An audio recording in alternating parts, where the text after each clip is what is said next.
Qəbizliyi olan insan gedir mədə bağırsaq müalicə eləyir. Öddən şübhələnmir. Gedir işlədici dərmanlardan istifadə edir.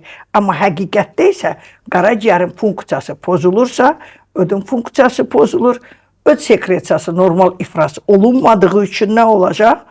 Həzm prosesi ləngiyir, qaraciyərdə olan həmin o əlamətləri biz orada qaraciyərdən görmürük bunların heç birini. Bağırsağım yaxşı işləmir, tənbəl bağırsaq da ola bilər, peristaltika zəif ola bilər, qaraciyərin amma funksiyası pozulan zaman bunlardan da baş verir. Hormonal dəyişikliklərin də olmasında qaraciyərin böyük rolu var. Hətta kişilərdə cinsli zəifliyə belə qaraciyərin rolu var.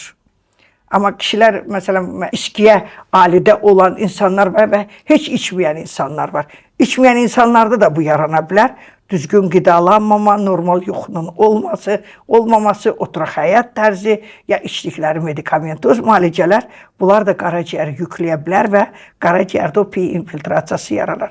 Onu da qeyd edeyim ki, bugün Ümumdünya Səhiyyə Təşkilatının son məlumatlarına görə qaraciyər dərmanları yetərincə deyil.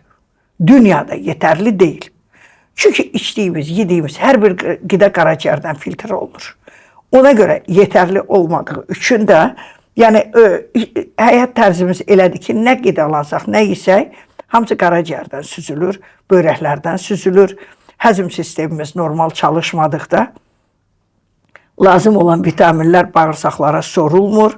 Sorulub, məsələn, təkrar qanda iştirak eləyərək qaraciyərdə vitamin deposunda yaranmır. Bunların hamısının bir-biri ilə görün nə qədər sıx əlaqəsi var. Ona görə qaraciyərin funksiyası orqanizm üçün çox önəmlidir.